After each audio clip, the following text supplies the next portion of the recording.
नमस्कार, स्वागत है आप सभी का टारगेट ऑन पर। मैं Sandeep Tiwari. Allahabad high court group C और ग्रुप डी का पेपर पहले स्टेज का कंप्लीट हो चुका है। रिजल्ट्स भी आ चुके हैं। आपने अपने मार्क्स देख लिए हैं। आपने अपने सेलेक्ट होने नॉट सेलेक्ट होने की स्थिति को भी समझ लिया है। मैंने इस पर कल एक वीडियो किया था। आपके मेरे पास बहुत संदेश आए हैं। आपके जो संदेश है वही मुझे प्रेरित कर रहे हैं, वही मुझे मोटिवेट कर रहे हैं कि अगले स्टेज की प्रिपरेशन को भी प्लान किया जाए। अब ग्रुप सी की प्रिपरेशन तो मैं करा नहीं पाऊंगा कि मैं आपको स्टेनोग्राफी का टेस्ट करा दूं या टाइपिंग का टेस्ट ग्रुप सी स्टेनोग्राफी पे और जो है टाइपिंग टेस्ट में प्रोवाइड कर दूं। ये सब पॉसिबल नहीं है। लेकिन ग्रुप डी पर हम सेकंड स्टेज पर फिर से एक बार अपनी पढ़ाई लिखाई को जो हमने वहाँ पर कवर किया था उसको हम लोग यहाँ पर भी मेंटेन कर सकते हैं। मैंने कल आप लोगों को कहा था जिनके मार्क्स कम है उन्हें मेहनत करने की ज़रूरत है।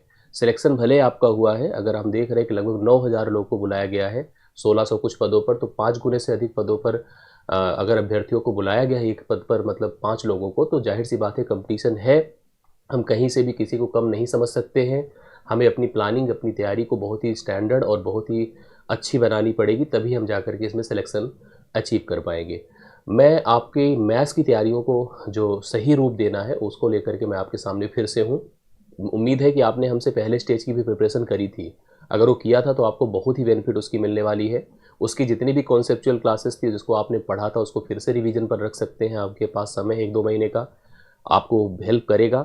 और आगे इसकी जो प्रैक्टिस करनी है, इसके प्रश्नों की स्टैंडर्ड को जो मेंटेन करना है, जो थोड़ा बहुत मेंस का जो स्टैंडर्ड होता है उसको अगर हमें कंटिन्यू करना है तो इस पर हमें मेहनत करनी पड़ेगी। इसको हमें नया एक रूप देना पड़ेगा। मैं अगर पिछली परीक्षा से इसकी तुलना करूं जो आपका 2023 में जो हुआ था मेंस, क्योंकि 22 का जो नोटिफिकेशन था 22 के लास्ट दिसंबर में इसका एग्ज़ाम हुआ था पहले स्टेज का।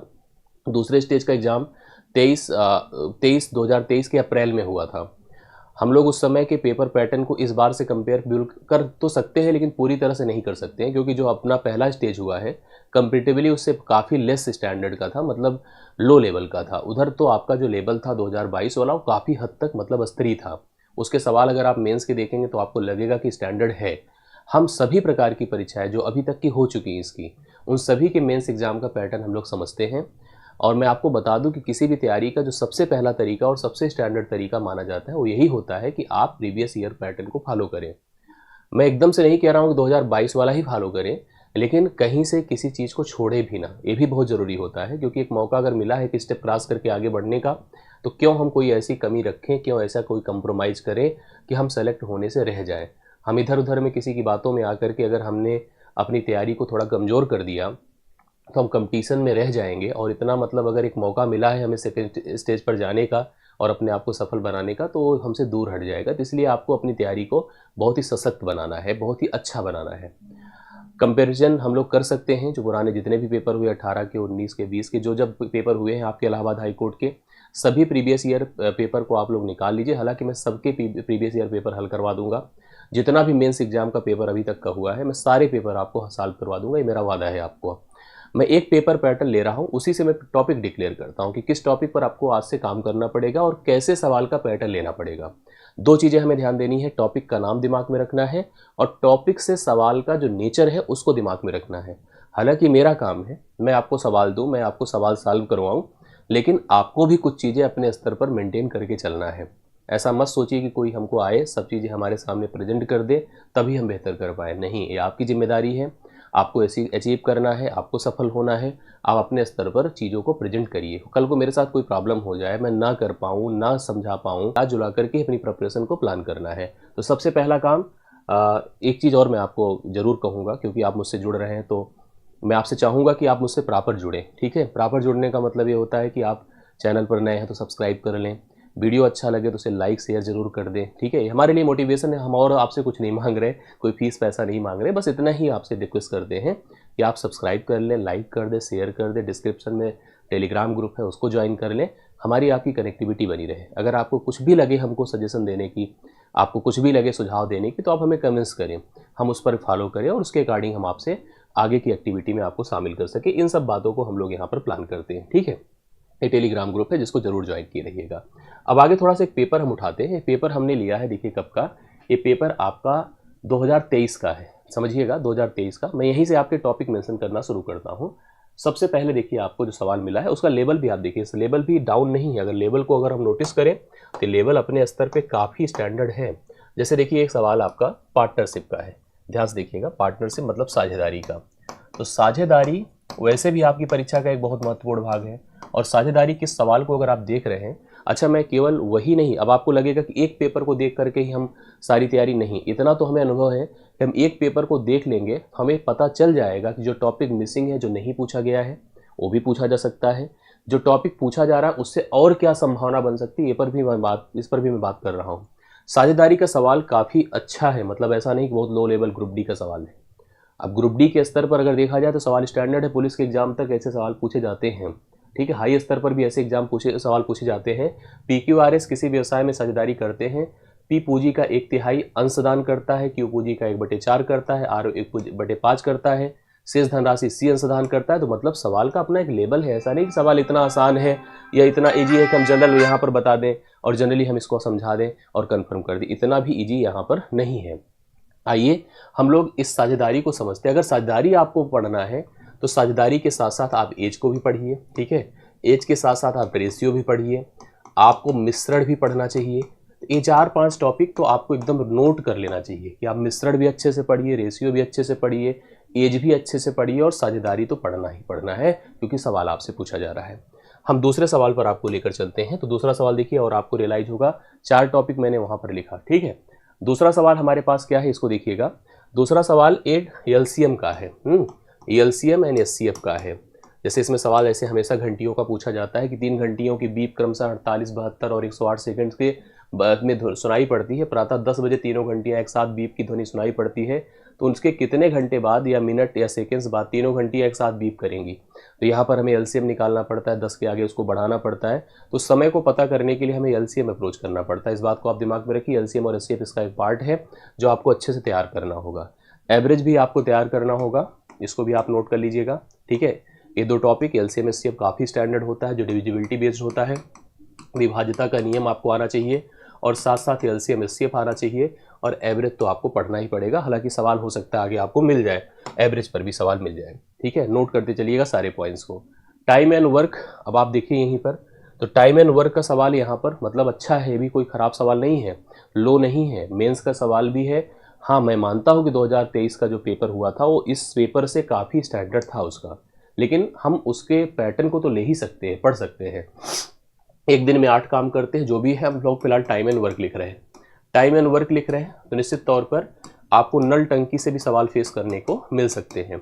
तो पॉइंटर बनाते चलिएगा, उन टॉपिक को लिखते चलिएगा, सवाल के लेवल को भी हम लोग समझते चलते हैं।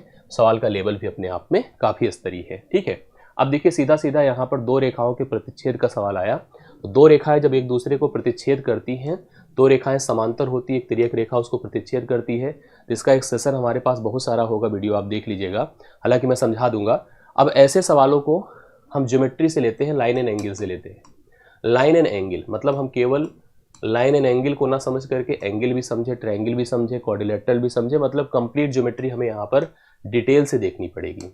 ज्यामिति हमें पूरी डिटेल से देखनी पड़ेगी, जहाँ पर हम इन सारे भाग को, लाइन एंड एंगल को अच्छे से पढ़ें, हम ट्रायंगल को भी देखें, ट्रायंगल के सवाल देखें, जिससे सिमिलरिटी पढ़ लें, ट्रायंगल के जितने भी रिलेशंस होते हैं उसको पढ़ लें, हम सर्कल पढ़ लें, हम क्वाड्रिलेटरल पढ़ लें, चतुर्भुज पढ़ लें। ये सारे पार्ट हम लोगों को सवाल देंगे, इन सब से सवाल आपको फेस करने को मिलेगा। तो इसलिए ये सारे टॉपिक आपके लिए इंपॉर्टेंट हैं, सारे टॉपिक पर आपको काम करना चाहिए, समझ रहे हैं। अगले पर बढ़ते हैं, आगे बढ़ता हूँ। देखिए नेक्स्ट क्वेश्चन पर हम आते लेकर के आपको।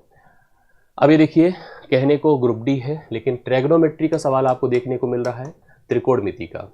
अब त्रिकोणमिति का अगर दिख रहा है तो हाइट एंड डिस्टेंस भी दिख सकता है। मैंने सिलेबस देखा है इसको कहीं डिटेल से, या सिलेबस पर मैंने जब ऑब्जर्वेशन किया तो मुझे एकदम भरोसा है कि हाइट एंड डिस्टेंस भी आपको देखने को मिल सकता है, ऊंचाई दूरी, और साथ साथ त्रिकोणमिति का जो बेसिक, इतना हायर नहीं आएगा लेकिन बेसिक तो आपसे पूछा ही जाएगा। अब जैसे देखिए सेक और कॉट का रिलेशन है, ठीक है, 46 और 44 डिग्री का कॉन्सेप्ट है, सेक कॉट के साथ यहाँ पर कैसे कनेक्टेड है, इसका आपको प्रॉपर एप्लीकेशन यूज करना होगा। जितनी भी आइडेंटिटीज़ है, जितने भी नियम है, मैं त्रिकोणमिति का एक वीडियो मैं आपको दे दूंगा, जिस पर आप कनेक्ट कर लीजिएगा, पढ़ लीजिएगा, तो आपको काफ़ी हेल्प यहाँ पर मिलने वाली है इसकी। तो ये सवाल आप देख सकते हैं, और इतने पैटर्न को इसको तैयार करना पड़ेगा। मैं भी ज्यामिति की बात कर रहा था, ज्यामिति में ही नहीं केवल आपको मेंसुरेशन पर भी काम करना होगा। 2D फिगर, 2D मेंसुरेशन, मतलब द्विविमीय जो आपके पास क्षेत्रमिति का कॉन्सेप्ट होता है, जिसमें त्रिभुज है, ट्रायंगल, हाँ, जिसमें सभी प्रकार के चतुर्भुज हैं। चतुर्भुज में जैसे आपको रेक्टेंगल मिले, आयत कहते हैं, स्क्वायर मिले, वर्ग है, रोम्बस है, समचतुर्भुज है, समचतुर्भुज है, समांतर चतुर्भुज है, समलंब चतुर्भुज है, काइट है, पतंग है, त्रिभुज की भुजाएं दी गई है, सबके को आपको क्षेत्रफल इसका फाइंड करना है, हीरोन्स फार्मूला हो, त्रिभुज आपका समबाहु है तो समबाहु का नियम हो, समकोण हो तो समकोण का नियम हो, तो सभी प्रकार के त्रिभुजों का क्षेत्रफल परिमाप इसको कैलकुलेट करने के रिलेटेड आपको मेंसुरेशन 2D फिगर, हर प्रकार के फिगर को पढ़ना होगा। ठीक है, हर प्रकार का फिगर आपको समझना होगा और उनसे सवालों को आपको एनालाइज करना होगा। ठीक है, ऐसे और देखिएगा। अब देखिए जैसे परसेंटेज आया, जनरल परसेंटेज है, बहुत टफ नहीं है लेकिन घुमाऊ है, इतना भी मतलब इजी नहीं है। तो परसेंटेज है तो परसेंटेज से रिलेटेड सारे टॉपिक लिख लीजिए। कौन कौन से? प्रॉफिट लॉस आप लिख लीजिएगा, लाभ हानि के सवाल आपको देखने को मिल जाएंगे, डिस्काउंट के अर्थात छूट के सवाल आपको देखने को मिल जाएंगे, एसआई के सवाल मिल जाएंगे और सीआई के सवाल मिल जाएंगे, मतलब चक्रवृद्धि ब्याज और साधारण ब्याज के भी सवाल आपको मिलेंगे। इधर आप देख रहे हैं इस सवाल को अलजेब्रा से रिलेटेड है, जो अलजेब्रा का बेसिक फार्मूला है, जो गुणनखंड से आधारित है। अगर यह इसका एक महत्तम समापवर्तक है तो मतलब हमसे पूछा है कि ये दोनों का महत्तम समापवर्तक हमको बताना है। आप इसको चाहे तो सीधा अलजेब्रा से ले जा सकते हैं, चाहे एलसीएम से ले जा सकते हैं, लेकिन है आइडेंटिटीज ही, अलजेब्रिक फार्मूले ही काम कर रहे हैं। अगर आपको क्वाड्रेटिक को फैक्टराइज करना आता है, आपको ऐसे इक्वेशंस को फैक्टराइज करना आता है तो दिक्कत नहीं होगी, आप आराम से कर लेंगे। ठीक है, आप कर सकते हैं। आगे देखिएगा, अब इसको कहें तो ये नंबर सिस्टम का ही सवाल है, नंबर सिस्टम का सवाल है और डिविजिबिलिटी का सवाल मैंने ऊपर लिखा भी था। तो एक प्रकार से डिविजिबिलिटी या नंबर सिस्टम, अब नंबर सिस्टम को देखिए तो बहुत कुछ होता है नंबर सिस्टम में। डिविजिबिलिटी होती है, ट्रेलिंग जीरो होता है, यूनिट डिजिट होता है, पैटर्न होता है, सीरीज होती है, बहुत कुछ होता है। अब नंबर सिस्टम में हम कैटेगरी तो बना नहीं सकते, नंबर सिस्टम का मतलब नंबर सिस्टम है, सवालों को देखना है, समझना है और करना है। इसमें वैरायटी के हिसाब से हम 50 अगर सवाल कर लेते हैं तैयारी के, मतलब एग्जाम से पहले 50 क्वेश्चन, तो मैं आपको प्रॉमिस करता हूँ 50 क्वेश्चन में सब कवर करा देंगे। एक 50 क्वेश्चन का सेट हल कर लेने से जितने भी इस प्रकार के सवाल मिलते हैं वो आपके सब कवर हो जाएंगे, ये वादा है। दूसरा देखिए सरलीकरण। अब सरलीकरण अगर जनरल पूछा है, मतलब जो बॉड मास का है पार्ट एक तरह से देखा जाए, तो आपको करड़ी का सवाल मिल सकता है, अलजेब्रिक का आपने देखा ही वहाँ पर मिल सकता है। ये सवाल आपके रिलेट करते हैं एग्जाम से। ठीक है, तो टॉपिक लगभग सब कवर हो रहे हैं, कोई छूट नहीं रहा है। अभी आपने देखा कि ये सवाल जैसे देखिए क्या है, घन के प्रत्येक किनारे को दोगुना करते हैं, है 3D मेंसुरेशन का। लेकिन ये सब लोग हम लोग जब पढ़ते हैं हम लोग परसेंटेज पर ही कवर कर लेते हैं। परसेंटेज में सतत वृद्धि कमी का उपयोग करके हम लोग इस तरह के सवालों को हल करते हैं। लेकिन समझना पड़ेगा हमें 3D मेंसुरेशन अगर इसने प्रेजेंट कर दिया तो आपसे कुछ भी पूछ सकता है, वॉल्यूम पूछ सकता है, सरफेस एरिया पूछ सकता है। तो 3D मेंसुरेशन में क्यूबाइड, घनाभ, क्यूब, घन, सिलेंडर, कोन, स्फीयर, इनके टॉपिक हमें रिलेट करने पड़ेंगे। मैं अलजेब्रिक की बात कर ही रहा था, तो इस तरह के सवाल देखिए, x + 1/x, x³ + 1/x³, बहुत कॉमन सवाल है, बहुत ऑर्डिनरी सवाल है, लेकिन पूछा जाता है। तो इस तरह के सवाल पर भी आपको ध्यान देना है। ये अलजेब्रा मैं वहीं पर मेंशन कर चुका था, तो वहाँ के सवाल आपको देखने को मिल चुके हैं। मिक्सचर मैंने शुरू में ही बता दी, जब मैंने कहा था पार्टनरशिप दिखेगा तो मिक्सचर तो दिखना ही दिखना है ना। देखिए मिश्रण आया कि नहीं? यस, मिश्रण आया। तो मिश्रण से एक सवाल तय है, एक सवाल निश्चित है कि आपको मिश्रण से देखने को मिलेगा। चक्रवृद्धि ब्याज, साधारण ब्याज मैंने बोल रखा था, देखिए यहाँ पर साधारण ब्याज का सवाल दिख गया, तो साधारण ब्याज का सवाल भी आपको देखने को मिल जाएगा। और इसके अलावा अगर आप बढ़ते हैं, देखिए अभी हम लोग यहाँ पर छूट की बात कर रहे थे, हमने डिस्काउंट, प्रॉफिट लॉस की बात किया, छूट आपको देखने को मिल गया। तो सारे टॉपिक हम ऑलरेडी लगभग लिख चुके हैं, हम सेकंड रिपीट कर रहे हैं उन टॉपिक को। नए टॉपिक की अगर बात किया जाए तो नए टॉपिक में देखिए अगला सवाल नए टॉपिक का है, इसमें भी कुछ खास नहीं है। जैसे आप सोचो यह सांख्यिकी का भाग है। अब सांख्यिकी में बहुत डिटेल नहीं जाना है, लेकिन कम से कम हमें माध्य, माध्यिका और बहुलक, माध्यिका और बहुलक पर हमें काम करना ही करना है। रेंज, परास, ठीक है, इतनी चीज़ें अगर हम लोग समझ गए तो हमें दिक्कत नहीं होगी। हमें माध्य आना चाहिए, हमें माध्यिका आनी चाहिए, हमें बहुलक आना चाहिए, हमें परास आना चाहिए। 4 चीज़ों का रिलेशन अगर हमें कन्फर्म है तो आपके ग्रुप डी के सवाल में हम कन्फ्यूज नहीं होंगे, हम लोग आराम से कर लेंगे। ठीक है, ये हो गया आपका। कोऑर्डिनेट ज्योमेट्री सोचिए, कोऑर्डिनेट ज्योमेट्री तो मैं देख रहा हूँ इस समय हर स्तर की परीक्षा में पूछ रहा है। पहले एक समय होता था कोऑर्डिनेट ज्योमेट्री से सवाल नहीं आते थे, लेकिन देखिए निर्देशांक ज्यादा, हालांकि ये सवाल बहुत आसान है लेकिन है तो निर्देशांक का ना, मतलब आपको निर्देशांक तो समझना ही पड़ेगा। अब इतना अगर उसने पूछ लिया तो आगे भी पूछ सकता है आपसे, अंतःखंड विभाजन पूछ सकता है, बाह्य विभाजन पूछ सकता है, आप मध्य बिंदु का रूल पूछ सकता है, दूरी पूछ सकता है दो बिंदुओं के बीच में, तो मतलब सरल रेखा का कोई अप्रोच पूछ ले, आपसे प्रवणता के बारे में पूछ ले, मतलब कुछ भी पूछ सकता है। अगर जनरल पूछा ही है तो पूछ सकता है, और एक सेशन ही सफिशिएंट है इसकी प्रिपरेशन के लिए, आपको ज़्यादा इसकी ज़रूरत नहीं पड़ेगी, आराम से हम इसको कवर कर लेते हैं। आगे बढ़ता हूँ मैं लेकर के आपको, ये हो गया। इसके बाद देखिए मैंने आपसे कहा था अनुपात बना, अनुपात आपके सामने है, अनुपात का सवाल, ये ऑलरेडी मैं बता चुका हूँ आपको, अनुपात से सवाल दिखेगा ही, समानुपात से सवाल दिखेगा ही दिखेगा, तो उसको समझिएगा। अब ये देखिए जैसे ये सवाल है, ये एकदम जनरल सवाल है, ये भी अगर आप सोचे तो जैसे पढ़ के देखिएगा आपको कन्फर्म होगा। यदि बिजली का बिल देय तारीख से पूर्व ही भुगतान किया जाता है तो ग्राहक को 4% की छूट मिलती है। देय राशि तारीख से बिल का भुगतान करने पर उपभोक्ता को बिल पर ₹13 की कटौती सुविधा मिलती है। अब ये जनरल सवाल, इसको किसी टॉपिक से रिलेट मत करिए, छूट भी अप्लाइड है, जनरल, हम इसको हम नॉर्मल नंबर सिस्टम से ले जाते हैं, हम इसको ऑप्शन से भी हल कर लेते हैं, हम इस समीकरण भी बना लेते हैं। इसको किसी से कैटेगराइज करना, किसी पार्ट से मिसलेनियस मानिए, इसको विविध मानिए। ये विविध है और ये लॉजिक पर ही डिपेंड करता है, जनरल सोच पर ही डिपेंड करता है।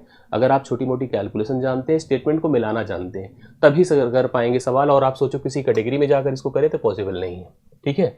इस तरह के सवाल आपको फेस करने को मिलते हैं।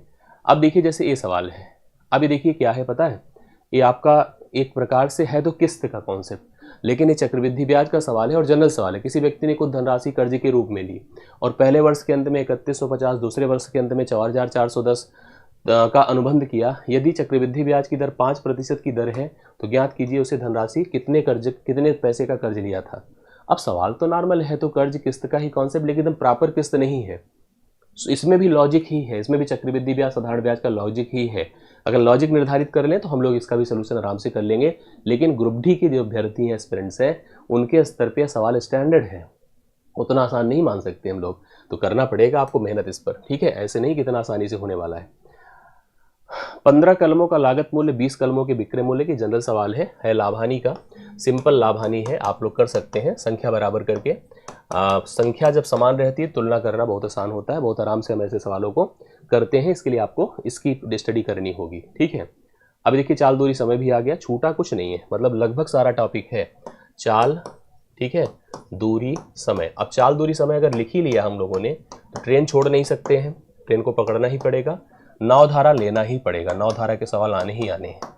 तो आपको मतलब चाल दूरी समय का भी उतना सरल नहीं सवाल दिया है, समझना पड़ेगा और इसको हल करना होगा। नावधारा के सवाल भी समझने होंगे, ट्रेन का भी सवाल आपको कवर करना होगा, ठीक है।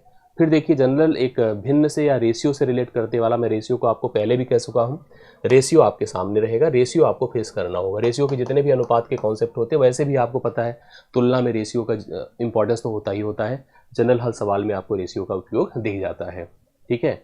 अब देखिए जैसे मैंने आपसे कहा था कि घन, घनाभ, बेलन, शंकु, गोला, इस सब के सवाल तो दिखेंगे, तो 3D के सवाल आपके सामने हैं। तो 3D मेंसुरेशन, 2D मेंसुरेशन जो आपके एडवांस मैथ्स का सबसे बड़ा हिस्सा है, ट्रिग्नोमेट्री, कोऑर्डिनेट ज्योमेट्री, स्टैटिस्टिक्स आ ही रहा है, तो लगभग हर जगह से सवाल आपको देखने को मिल रहे हैं, छोड़ा कुछ नहीं है। और अगर आप सोचो तो ये बहुत बड़ा पाठ्यक्रम है, अगर हम जनरल इसको पढ़ते हैं ना तो इतना आसान नहीं है कि हम इसको बहुत ही कम समय में जल्दी से पूरा कर लें, हमें बहुत सेलेक्टिव पढ़ना है यहाँ पर। फिर से देखिए मिश्रण का ही सवाल है और इसको हम लोग मिश्रण से ही रिलेट करिए, तो मिश्रण के 2 सवाल यहाँ पर देखने को मिल गए, तो 2 दिख सकते हैं, 3 दिख सकते हैं, ठीक है, तो इसलिए आप समझिएगा। आगे देखते हैं, तो इस तरह से हमने यहाँ पर आपको पूरे सिलेबस का एक एनालिसिस करके दिया। ये सिलेबस है, अभी यहाँ पर छूटा कुछ नहीं, अगर देखो तो छूटने में अगर हम लोग डिस्कशन में लाएँ तो सब कुछ तो हमने डिस्कस कर लिया। हमने नंबर सिस्टम भी देख लिया, हमने percentage, profit loss, discount, SI, CI भी देख लिया, हमने एलसीएम देख लिया। हाँ, एवरेज का सवाल हमने नहीं देखा इसमें, लेकिन एवरेज मान लीजिएगा आपको दिखेगा। चाल दूरी समय का सवाल आपने देखा, ट्रेन का भले नहीं देखा, बोट का भले नहीं देखा, नल टंकी का भले नहीं देखा, लेकिन दिखेगा। पार्टनरशिप का सवाल देखा, एज का भले हमने नहीं देखा, लेकिन एज भी दिखेगा आपको, ये भी मान के चलिएगा। एज का सवाल कहीं छूटेगा नहीं, एज का सवाल भी आपको देखने को मिलेगा। प्रपोर्शन का, समानुपात का भी सवाल आपको देखने को मिलेगा। आपने एडवांस का, अच्छा, टाइम एंड वर्क का, नल टंकी का सवाल देखने को मिला ही मिला है। एवरेज नहीं था, एवरेज भी आएगा। लगभग हर वो पार्ट जो अरिथमेटिक का है वो आपको यहाँ पर दिख रहा है। किस्त का सवाल भी दिख रहा है, ठीक है, स्टॉक का भी सवाल दिख सकता है, भाई कुछ भी पूछ सकता है। और इधर एडवांस में गए तो ज्योमेट्री भी दिखा, मेंसुरेशन भी दिखा, मेंसुरेशन में 2D भी दिखा, 3D भी दिखा, स्टैटिस्टिक्स भी दिखा, सांख्यिकी भी, ठीक है, होने को प्रोबेबिलिटी भी आ सकता है, कोऑर्डिनेट भी दिखा, ट्रिग्नोमेट्री दिखा, हाइट एंड डिस्टेंस भी दिख सकता है। ये वो सारे टॉपिक है जहाँ से सवाल आपको फेस करने को मिलते हैं। मतलब मैं 2-3 बातें यहाँ पर कन्फर्म कर दूँ।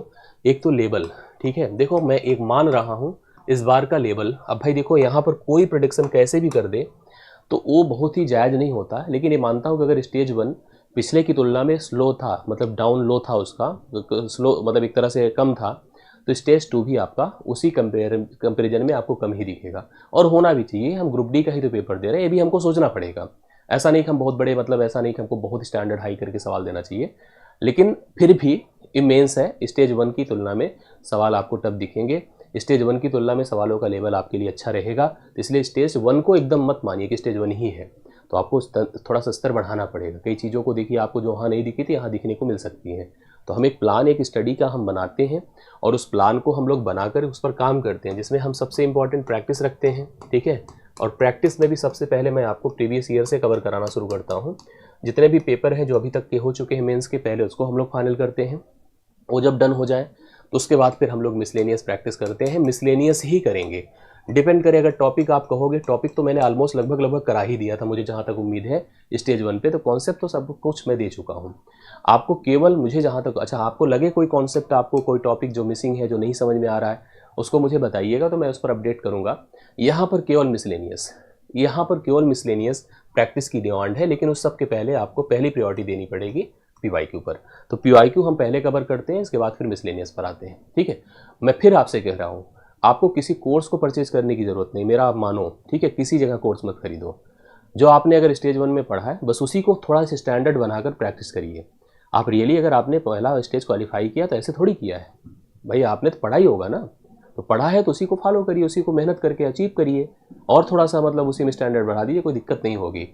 मैं फिर से आपसे कहूँगा कि मेरे साथ जुड़े रहने के लिए ये टेलीग्राम ग्रुप ज्वाइन कर लीजिए, चैनल पर नए हैं तो सब्सक्राइब कर लीजिएगा। बाकी मुलाकात होगी मेरी आपसे अगले वीडियो में। अभी थोड़ा सा इलाहाबाद में आपको पता है महाकुंभ है, बहुत ज़्यादा मूवमेंट नहीं हम लोग का, हम लोग अच्छे से कर नहीं पा रहे चीज़ों को। थोड़ा सा चीज़ें हमें फेवरेबल मिलती है तो हम और ज़्यादा बेहतर आपको स्टडी और सारे कंटेंट प्रोवाइड करना शुरू करते हैं। अभी के लिए मेरी तरफ से इतना ही, बहुत बहुत धन्यवाद। थैंक यू सो मच, ढेर सारा प्यार। अगर अच्छा लगे तो वीडियो को लाइक शेयर जरूर कीजिएगा। बाकी मिलते हैं नेक्स्ट वीडियो में। Thank you so much.